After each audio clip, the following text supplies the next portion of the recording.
بسم اللہ الرحمن الرحیم۔ علامات الاسم، کتاب متن المقدمہ الآجرمیہ۔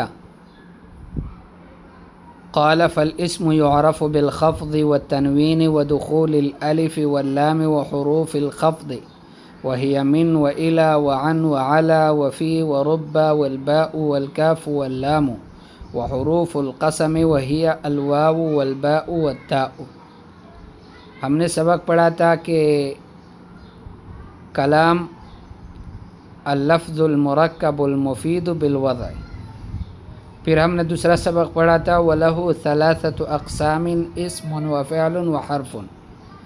آج تیسرا سبق ہے فالاسم يعرف بالخفض والتنوین ودخول الالف واللام وحروف الخفض، کہ اسم کی پہچان کیسے ہوگی؟ تو فرمایا کہ اسم جو ہے وہ کسرے سے پہچانا جاتا ہے کہ اس پر کسرہ آیا ہو، اور کسرے سے مراد عام کسرہ نہیں بلکہ وہ کسرہ ہے کہ جو کسی عامل کی وجہ سے آیا ہے۔ والتنوین، اور تنوین آیا ہو آخر میں، تو اگر کسی کلمے کے آخر میں تنوین آیا ہے تو اس کو بھی ہم اسم کہیں گے۔ ودخول الالف واللام، تو دو چیزوں کو ہم نے آخر میں دیکھنا ہے کہ کیا اس پر کسرہ آیا ہے، کسرہ آیا ہے تو یہ اسم ہے، فعل اور حرف نہیں ہے۔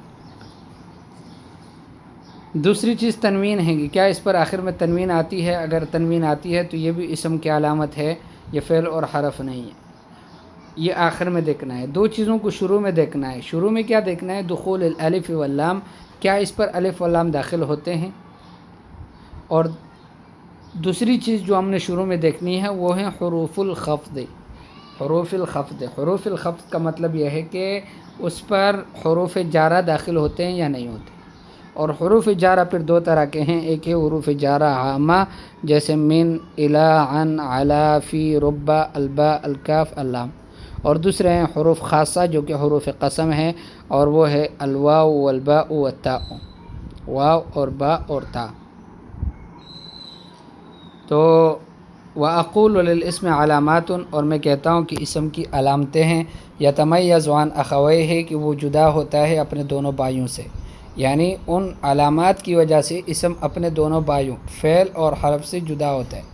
بوجود واحدۃ منہا، کہ ان علامات میں سے ایک بھی اس میں موجود ہو، یا پھر موجود نہ ہو لیکن اس کو قبول کرتا ہو، او قبولہا، یا اس علامت کو قبول کرتا ہو۔ تو اگر موجود تو نہیں ہے اس میں کوئی علامت لیکن کسی علامت کو قبول کرتا ہے، آپ اگر الف لام داخل بھی کر دیں تو اس کو قبول کرتا ہے، تو پھر بھی اس کو ہم اسم کہیں گے۔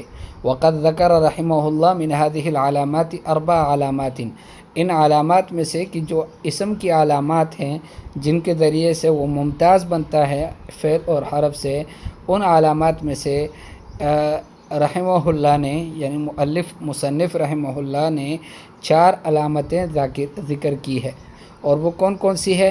الخفض والتنوین، ایک خفض ہے اور دوسرا تنوین ہے، تیسرا دخول الالف واللام ہے، اور چوتھا دخول حرف من حروف الخفض ہے۔ تو الخفض والتنوین یہ آخر میں آتے ہیں، اور دخول الالف واللام اور دخول حرف من حروف الخفض، یعنی حروف جارہ میں سے کسی ایک حرف جر کا داخل ہونا، یہ شروع میں ہوتا ہے۔ اب ہم آتے ہیں اس تفصیل کی طرف کہ پہلی جو چیز ہے وہ خفض ہے۔ تو خفض کیا ہے؟ اما الخفض فهو فی اللغۃ ضد الارتفاع، ارتفاع کہتے ہیں بلندی کو، شیء مرتفع و شیء منخفض، ٹھیک ہے، کوئی چیز ہے کہ جو مرتفع ہیں، اونچی ہیں، بلند ہے، اور کوئی چیز ہے کہ جو نیچے ہیں، منخفض ہیں، اترائی میں ہے، تو ارتفاع اور انخفاض اس کو کہتے ہیں۔ تو اس کا ضد ہے ارتفاع کا، بلندی کا ضد ہے، یعنی اوپر نہیں ہے یہ چیز، یہ نیچے ہے، تو خفض کا معنی تو یہ ہوا۔ وفی اصطلاح النحاة، اور نحویوں کی اصطلاح میں عبارت عن الکسرہ التی یحدثها العامل، عبارت ہے اس کسرے سے، یعنی اس کسرے کو خفض کہتے ہیں کہ جس کو کوئی عامل پیدا کرتا ہے، او ما ناب عنہا، یا وہ کہ جو کسرے کے نیابت میں آتا ہے، کسرے کی نیابت میں آتا ہے تو اس کو بھی کہتے ہیں کہ یہ خفض ہے۔ اور اس کی مثال را ہے، مثل کثرت الرا، جیسے را کی کثرہ ہے بکرن اور عمرن میں. جیسے آپ کہتے ہو مررت ببکرن، میں بکر کے پاس سے گزرا، تو بکرن یہاں پر جو ہے وہ اسم ہے، اور یہ اسم اس میں علامت اس کی کیا ہے کہ اس پر کسرہ آیا ہے. وقولک ھذا کتاب عمرن، اور یہ کسرہ کیوں آیا ہے؟ کسی عامل کی وجہ سے آیا ہے، اور وہ عامل ہے با حرف جر. وقولک ھذا کتاب عمرن، اور آپ کا یہ کہنا کہ یہ کتاب عمر کا ہے، تو یہاں پر کتاب مضاف ہے، عمرن مضاف الیہ ہے. تو یہاں پر جو عمرن میں کسرہ آیا ہے یہ حرف جر کی وجہ سے نہیں آیا، بلکہ اس کو مضاف نے پیدا کیا ہے. فبکر و عمرن، بکر اور عمر اسمان دونوں اسم ہے، لوجود الکسرت فی آخر کل واحد منہما. علامت کیا ہے کیوں کسرہ کیوں اسما ہے؟ فرمایا اس لیے اسما ہے کہ کسرہ موجود ہے ہر ایک کے آخر میں. وَأَمَّا التَّنْوِينُ فَهُوَ فِي اللُّغَةِ التَّثْبِيتُ. دوسری چیز ہم نے کہی کہ اسم کی علامت تنوین بھی ہے، تو تنوین کا لغت میں کیا معنی ہے؟ تو فرمایا کہ لغت میں تو اس کا معنی ہے التصویت، آواز نکالنا. تقول نون الطائر، آپ کہتے ہو کہ نون الطائر، پرندے نے آواز نکالی، ای صوتا، اس نے آواز لگائی. وفی اصطلاح النحاة هو نون ساکنہ، اور نحویوں کی اصطلاح میں وہ نون ساکن ہے، تتبع آخر الاسم لفظاً، کہ جو اسم کے آخر میں آتا ہے لفظی طور پر، یعنی لگتا ہے اسم کے آخر میں لیکن لفظاً لگتا ہے. وتفارقه خطاً، اور لکھنے میں جدا ہوتا ہے. دیکھو تنوین جو ہوتی ہے نا وہ نون ساکن ہوتی ہے اور وہ اسم کے آخر میں لگتا ہے، ٹھیک ہے، لیکن لفظاً لگتا ہے، اور خطاً جب لکھتے ہیں تو پھر نہیں لکھا جاتا. للاستغناء عنها بتکرار شکل عند الضبط بالقلم، جب قلم سے ہم اس کو مضبوط کرتے ہیں، اس کو لکھتے ہیں، تو وہ جو شکلہ ہے کسرے کا یا فتحے کا، وہ ہم اس کو تکرار کے ساتھ لگا لیتے ہیں. تو جب تکرار کے ساتھ مکررن یعنی ڈبل زبر، ڈبل زیر، ڈبل پیش لگاتے ہیں، تو اسی کی وجہ سے پھر اس کو لکھنے، اس نون ساکنہ کو لکھنے سے استغنا حاصل ہوتی ہے، یعنی اس کی ضرورت پھر باقی نہیں رہتی. اور ہم سب سمجھ رہے ہوتے ہیں کہ یہاں پر پڑھنے میں اس کو نون ہی پڑھیں گے، نون ساکنہ اسم کے آخر میں، لیکن لکھنے میں ہم اس کو لکھیں گے نہیں، بلکہ ہم وہاں پر ڈبل زبر، ڈبل زیر، ڈبل پیش لگا لیتے ہیں. تو فرمایا وہ فی اصطلاح النحاة ہوا نون ساکنہ، نحویوں کی اصطلاح میں تنوین نون ساکن کو کہتے ہیں. تتبع آخر الاسم، کی جو اسم کے آخر میں لگتا ہے لفظاً، صرف لفظی طور پر جب آپ بولتے ہیں تو آپ کو محسوس ہوتا ہے. وتفارقه خطاً، اور اس سے جدا ہوتا ہے لکھنے میں. للاستغناء عنها، استغنا کی وجہ سے اس سے، کہ اس کی ضرورت نہیں پڑتی. کیوں؟ بتکرار شکلت، وہ جو شکل ہے، شکل سے مراد وہ جو حرکت ہے، اس کو ہم تکرار کے ساتھ لکھتے ہیں. عند الضبط بالقلم، جب قلم سے لکھتے ہیں. جیسے محمدن ہے، کتابن ہے، ایہن ہے، صاہن ہے، مسلماتن ہے، فاطماتن ہیں، حین اذن، ساعت اذن، ٹھیک ہے. تو محمدن ایک شخص کا نام ہے، اس کے آخر میں تنوین آیا ہے. کتابن، اس کے آخر میں بھی تنوین آیا ہے. تو بن، با نون زیر بن بھی پڑھ سکتے ہیں، با دو زیر بن بھی پڑھ سکتے ہیں، ٹھیک ہے. با نون زیر بن اور با دو زیر بن، بس صرف فرق پڑھنے میں دونوں ایک طرح سے پڑھا جاتا ہے، لیکن لکھنے میں یہ مختلف ہے با نون زیر بن سے، ٹھیک ہے. تو فرمایا کہ وہ کتابن و ایہن، ایہن کا مطلب ہوتا ہے کہ اور بتاؤ، اور بتاؤ، للاستزادہ. اور صاہن کا مطلب ہوتا ہے خاموش ہو جاؤ.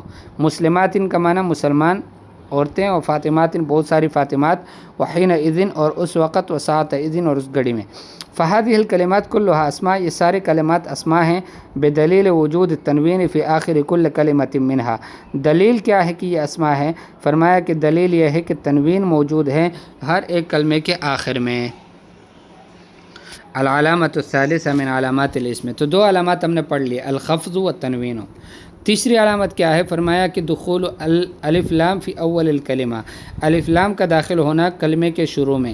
جیسے الرجل، الغلام، الفرس، الکتاب، البیت، المدرسہ. الرجل ایک مرد نہیں، الرجل کوئی مرد، الغلام غلام ایک لڑکا یا ایک جوان، الفرس ایک گھوڑا، الکتاب کتاب، البیت بیت، گھر، المدرسۃ مدرسہ۔ فهذه الکلمات کلها اسماء، یہ سب کلمات اسماء ہیں، لدخول الالف واللام فی اولها، شروع میں الف لام کے داخل ہونے کی وجہ سے۔ العلامۃ الرابعہ دخول حرف من حروف الخفض، چوتھی علامت ہم نے پڑھی تھی، ہم نے مصنف نے بتائی تھی، وہ یہ تھی کہ اس میں حروف خفض میں سے کوئی ایک حرف داخل ہو، جیسے ذهبت من البیت الی المدرسہ، ذهبت من البیت الی المدرسہ، تو من اور الی یہ دو حروف ہیں حروف خفض میں سے، حروف جار میں سے، تو حروف جر داخل ہوئے ہیں اسماء پر۔ ذهبت من البیت الی المدرسہ، تو البیت اس میں ایک تو یہ کسرے کو بھی اس نے قبول کیا، دوسری علامت یہ ہے کہ الف لام اس پر داخل ہوا، تیسری علامت اس میں یہ ہے کہ من حرف جر اس پر داخل ہوا، اور ہم نے کہا یہ بھی اسم کی علامت ہے۔ نفس الشیء المدرسہ، مدرسہ میں بھی یہی چیز ہے کہ مدرسہ جو ہے یہ اس پر الف لام بھی شروع میں داخل ہوا، اس پر کسرہ بھی آیا ہے آخر میں، اور تیسری بات یہ ہے کہ یہ کیا ہے، الی حرف جر اس پر داخل ہوا۔ فکل من البیت والمدرسہ اسم، ہر ایک مدرسہ اور بیت دونوں میں سے اسم ہے، لدخول حرف الخفض علیہما، حرف الخفض چونکہ اس پر داخل ہوا ہے، ولوجود الف لام فی اولہما، اور چونکہ شروع میں الف لام بھی ہے، اور میں ایک بات اور کہتا ہوں کہ آخر میں کسرہ بھی آیا ہے، تو کسرہ بھی علامت ہی اسم ہے۔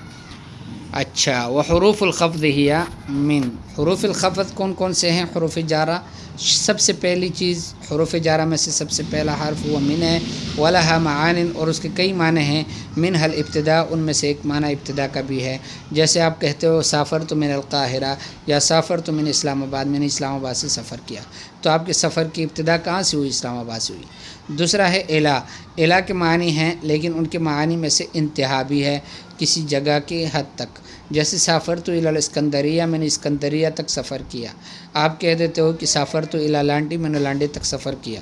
وعن، عن کیا ہے؟ ومن معانیہا المجاوزہ، عن کے معنی میں سے ہے مجاوزت، مجاوزت کا مطلب ہے تجاوز کرنا، کراس کرنا، جیسے رمیت السہم عن القوس، میں نے تیر کو پھینکا قوس سے، قوس کہتے ہیں کمان کو، تو کمان سے تیر ظاہر ہے وہیں پر نہیں رکا ہوا بلکہ وہاں سے گزر گیا، تجاوز کر لیا۔ اعلیٰ، اعلیٰ بھی حرف جر ہے، ومن معانیہا الاستعلاء، اور اس کے معنی میں سے استعلاء ہے، جیسے صعدت علی الجبل، میں پہاڑی پر چڑھ گیا، تو پہاڑی اوپر ہوتی ہے، استعلاء کا معنی بھی اوپر بلندی ہے، تو اعلیٰ کا معنی ہو گیا اوپر ہونا، تو پہاڑ کے اوپر آپ چڑھے گئے تو آپ بہت اوپر چلے گئے۔ وفی، فی بھی حرف ہے حروف جر میں سے، ومن معنیہا ظرفیہ، اس کے معنی ہے ظرفیت، یعنی ظرف ہونا، جیسے الماء فی الکوزے، کہ پانی جو ہے وہ کوزے میں ہے، تو یہ ہونا کسی چیز کے اندر، یہ معنی دیتا ہے ظرفیت کا فی۔ ربا، ومن معنیہا تقلیل، ربا کے کئی معنی ہیں، آج ہم نے صبح سبق میں پڑھا تھا کہ ربما، اور ربا اس کے معنی ہیں، اس میں شک بھی ایک معنی ہے، اور تکثیر بھی ایک معنی ہے، تقلیل بھی ایک معنی ہے، جیسے رب رجل کریم قابلنی، کہ بہت کم دفعہ کسی کریم شخص نے مجھ سے میں ملاقات کی یا میرا سامنا کیا، تو تقلیل کے معنی میں بھی آتا ہے اور تکثیر کے معنی میں بھی آتا ہے، تو معنی اس کے ہیں۔ البا، ومن معانیہا التعدیہ، با اور اس کے معنی بھی تعدیہ کے ہیں، جیسے مررت بالوادی، میں وادی سے گزرا، ای تعدیت الوادی، وادی کو میں نے تجاوز کیا، اس سے آگے نکل گیا۔ الکاف، کاف، ومن معانیہا التشبیہ، اور کاف کے معنی میں سے تشبیہ بھی ہے، جیسے لیلہ کالبدر، لیلہ چاند کی طرح ہے۔ اللام، ومن معانیہا، لام بھی ہے اور اس کے معنی تین یہاں پر ذکر ہوئے ہیں۔ سب سے پہلا معنی ذکر ہوا ہے ملک کا، لام ملک کے لیے آتا ہے، جیسے المال لمحمد، مال جو ہے یہ محمد کا ہے، اور اختصاص کے لیے آتا ہے کہ کوئی چیز کسی چیز کے ساتھ خاص ہو، جیسے الباب للدار، دروازہ گھر کے لیے خاص ہے، الحصیر للمسجد، چٹائی مسجد کے لیے خاص ہے، اور نمبر جیم یعنی تیسرے نمبر پر ابجد حوض کی اعتبار سے، تو تیسرے نمبر پر فرمایا کہ استحقاق کے لیے بھی آتا ہے، جیسے الحمد للہ ہے کہ الحمد تمام تعریفیں خاص ہیں یا استحقاق اس کا رکھتے ہیں اللہ جل شانہ۔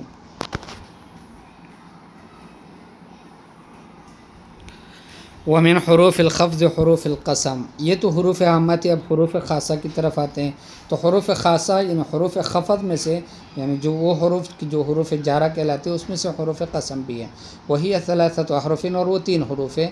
الاول الواو، پہلا واو ہے، وہی لا تدخل الا علی الاسم الظاہر، اور وہ داخل نہیں ہوتا مگر اسم ظاہر پر ہوتا ہے، جیسے واللہ، نحو والطور وکتاب مستور، اور قولی تعالیٰ ونحو والتین والزیتون وطور سینین۔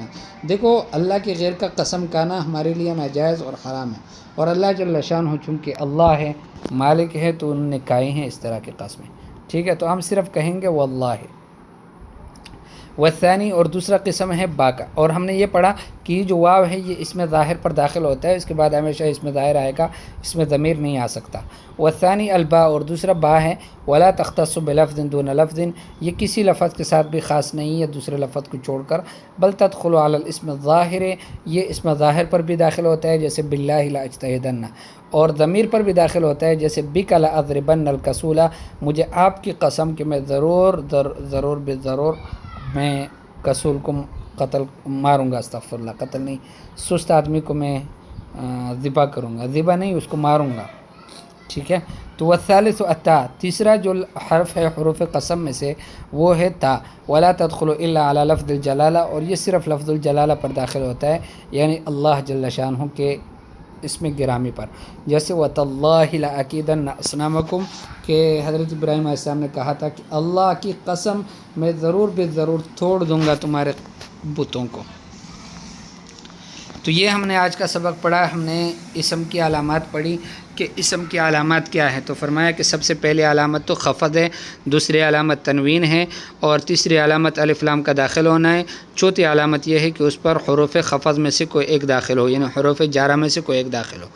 پھر ہم نے تفصیل کے ساتھ پڑھا کہ خفض کس کو بولتے ہیں اور تنوین کس کو بولتے ہیں، اور پھر اس کے بعد ہم نے پڑھا کہ حروف الخفض کون سے ہیں، حروف خفض عام کون سے ہیں، اور حروف الخفض جو ہے وہ خاص کون سے ہیں، ٹھیک ہے۔ تو یہ ہم نے پڑھ لیا۔ پھر اس کے بعد جو ہے ہم نے یہ حروف جو قسم ہیں اس کے بارے میں پھر یہ تفصیل بھی پڑھ لی کہ جو با ہے وہ داخل ہوتا ہے اسم ظاہر پر، اور نہیں، جو واو ہے جو وہ داخل ہوتا ہے اسم ظاہر پر، اور با ہے یہ داخل ہوتا ہے اسم ظاہر اور اسم ضمیر دونوں پر، اور جو تا ہے تاللہ میں، تو وہ صرف اللہ جل شانہ کے لفظ جلالہ پر داخل ہوتا ہے، اس کے علاوہ پر داخل نہیں ہوتا۔ تو آج کے سبق سے متعلق سوالات: ما علامات الاسم، اسم کی علامات کون سی ہیں؟ ما معنی الخفض لغتاً و اصطلاحاً، خفض کا معنی لغت کے اعتبار سے کیا ہے، اصطلاح کے اعتبار سے بھی کیا ہے؟ ما هو التنوین لغتاً و اصطلاحاً، تنوین کیا ہے لغت اور اصطلاح میں؟ علی ای شیء تدل الحروف الآتیہ، آنے والے جو حروف ہیں، من ہیں، یہ کس چیز پر دلالت کرتے ہیں؟ لام کس چیز پر، کاف کس چیز پر، ربا کس چیز پر، عن، فی؟ ما الذی تختص واو القسم بالدخول علیہ من انواع الاسماء، کون سے قسم کے اسماء پر واو القسم داخل ہو سکتا ہے؟ ما الذی تختص تاء القسم بالدخول علیہ، اور تا قسم کون سے اسماء پر داخل ہو سکتا ہے؟ مثل لباء القسم بمثالین مختلفین، 2 مختلف قسم کی مثالیں بیان کر کے آپ مثالیں پیش کرو باء القسم کی۔ تمارین: میز الاسماء التي في الجمل الآتیہ مع ذکر العلامہ التي عرفت بها اسمیتها، یہ جو آنے والے جملے ہیں ان میں آپ نے اسماء کی تمیز کرنی ہے، یعنی آپ نے بتانا ہے کہ یہ اسم ہے، لیکن اسم ہے تو اسم کی علامت کون سی ہے، ان میں جو علامتیں آپ نے جن کے ذریعے سے آپ نے اس کی اسمیت کو پہچانا۔ تو بسم اللہ الرحمن الرحیم، تو اب اس میں سب سے پہلے اسم ہے، تو اس میں علامت ایک تو یہ ہے کہ اس میں خفض آیا ہے، یعنی کسرہ آیا ہے، اور وہ کسی عامل کی وجہ سے آیا ہے، اور دوسرا یہ ہے کہ ایک حروف جارہ میں سے داخل ہوا ہے، حروف خفض میں سے شروع میں ایک حرف آیا ہے۔ اسی طرح سے اس کے بعد لفظ الجلالہ اللہ ہے، تو اس پر بھی کسرہ آیا ہے، اور وہ ایک عامل ہے کہ جو اسم مضاف بن گیا ہے اس لیے وہ بھی مجرور بن گیا ہے. اسی طرح سے آپ نے باقی اسماء کو بھی بتا دینا ہے. اور الحمدللہ رب العالمین، ان الصلاۃ تنہی عن الفحشاء والمنکر والعصر ان الانسان لفی خسر والہکم الہ واحد الرحمن فاسأل به خبیرا ان صلاتی ونسکی ومحیای ومماتی للہ رب العالمین لا شریک لہ وبذلک امرت وانا اول المسلمین. اب یہ شجرہ ہیں، خریطہ نقشہ. علامات الاسم، اسم کی علامتیں، 2 شروع میں ہیں 2 آخر میں ہیں. فی اولہ دخول الف لام، شروع میں الف لام کا داخل ہونا جیسے الرجل والکتاب، یا حروف الجر کا داخل ہونا جیسے من البیت الی المدرسہ. آخر میں لحوق التنوین، تنوین کا ساتھ میں مل جانا جیسے محمد و کتاب. اور خفض کا آنا یعنی کسرے کا آنا کسی عامل کی وجہ سے جیسے کتاب عامر من عامر. اور حروف الجر پھر اس کے بعد 2 طرح کے ہیں، ایک عامہ ہے ایک خاصہ ہے. عامہ کون سے ہیں؟ من، الی، عن، علی، فی، رب، الکاف و اللام. آپ مثال میں کہہ سکتے ہو سافرت من القاہرہ الی الاسکندریہ عن شوق لوالدی علی متن قطار فی عربۃ فخمہ فرب شاخصۃ بالطریق تمر کالبرق لناظری. کہتے ہیں سافرت من القاہرہ الی الاسکندریہ، میں نے قاہرہ سے اسکندریہ کا سفر کیا. عن شوق لوالدیہ، اپنے والدین کے شوق میں. علی متن قطار، ایک ریل گاڑی کے اوپر سوار ہو کر. فی عربۃ فخمہ، ایک شاندار قسم کے ڈبے میں، وہ اس کی جو بوگیاں ہوتی ہے اس میں. فرب شاخصۃ بالطریق، کوئی بھی چیز یعنی کئی دفعہ یا بہت کم چیزیں بالطریق راستے میں تمر کالبرق کی جو گزرتی تھی مجھ پر بالکل بجلی کی طرح لناظری میری نظر میں. یعنی میری نظر میں جب ریل گاڑی تیز چل رہی ہوتی تھی تو کئی دفعہ ایسی چیزیں تھیں کہ وہ میرے سامنے سے گزرتی تھیں تو بالکل ایسے جیسے بجلی گزرتی ہو. ٹھیک ہے، تو یہ ایک مثال ہے. اور اس میں من استعمال ہوا، الی استعمال ہوا، عن استعمال ہوا، علی استعمال ہوا، فی استعمال ہوا، رب استعمال ہوا، با استعمال ہوا اور کاف استعمال ہوا، لام استعمال ہوا. تو مختلف قسم کے حروف جارہ اس میں داخل ہوئے. ٹھیک ہے، آپ کو بھی مثال اس کے علاوہ بھی بنا سکتے ہو. خاصہ، دوسری قسم حروف جر کی خاصہ ہے اور وہ حروف قسم ہیں. نمبر 1 وہ ہے کہ جو داخل ہوتے ہیں صرف اس میں ظاہر پر، اور وہ واو ہے جیسے وہ طور و کتاب مستوری. ٹھیک ہے، اور دوسرا وہ ہے کہ جو استعمال ہوتے ہیں اس میں ظاہر اور اس میں ضمیر دونوں کے ساتھ، اور وہ با ہے جیسے آپ کہتے ہو باللہ لا اجتہدن، مجھے اللہ کی قسم میں ضرور محنت کروں گا. بک لاضربن الکسول، آپ کی مجھے قسم کہ میں ضرور ماروں گا کسول کو، سست آدمی کو. اور تیسری قسم وہ ہے کہ جو خاص ہے لفظ الجلالہ کے ساتھ اور وہ ایک حرف ہے جیسے تا، وتاللہ لاکیدن اصنامکم.